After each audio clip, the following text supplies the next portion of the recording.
Jake here again for the Confidence Channel.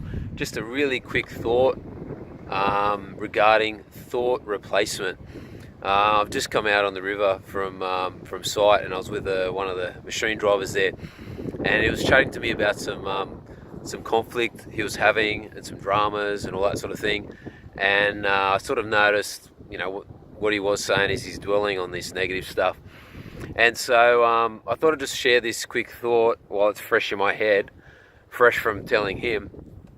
Thought replacement. Now, the idea is that with negative thoughts, and especially when you allow stress and conflict and things like that to go into worry, and you're thinking about it again and again and again, it's what some people call stress stage 2 worry, where you're kind of like putting in that videotape, and it's about to run ashore here. You're putting in that videotape and letting it play over and over and over again, and it really damages your immune system, and it really stuffs you up big time. So you want to avoid that. And problem is, if I tell you to don't think about the color blue, don't think about the color blue, don't think about the color blue, you think about the color blue. So we tend to reinforce our negative situations, and we tell people about them, and we think about them, and we just reinforce them, and we live it, and we live the conflict and the drama over and over again. Oftentimes that actual conflict never does take place. We dwell on it, worry about it, and go on and on and on about it for ages for nothing. So anyway, what I said to him was, look, it's thought replacement. So you picture the videotape, you have to take it out and replace it with another tape. So an example of that is a few days ago, a really funny situation, road rage happened to me. So a guy pulled up next to me, and he was really angry and really revved up.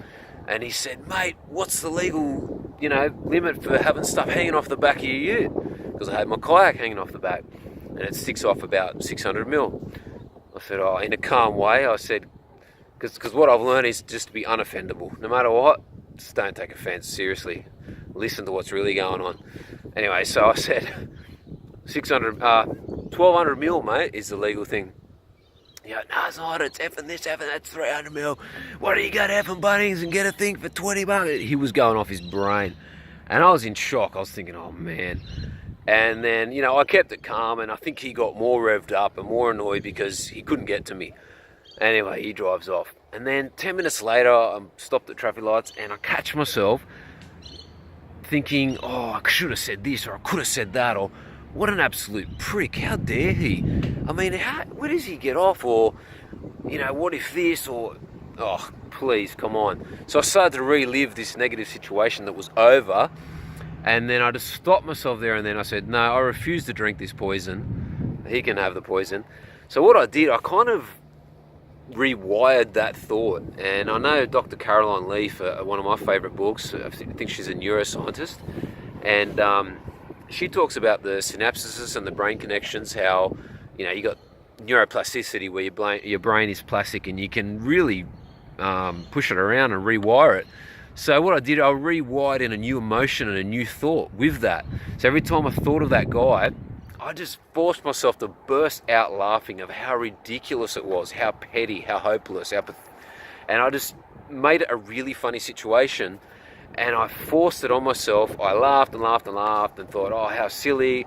And then I had thoughts of compassion towards him. I thought, you know what, here's a guy that's his way of feeling important in life, that's his way of connecting, is to get really angry and try to be the police. Yeah, you know what, I feel sorry for him, and best of luck to him. Hope he has a good life. But he's funny. What an idiot. So I'm just cracking up.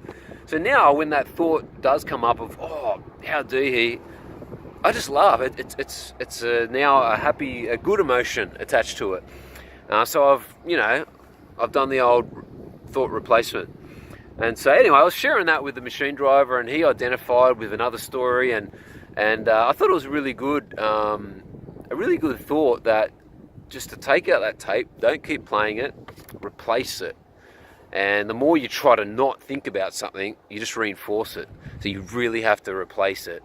So yeah, cheers guys, have a good one.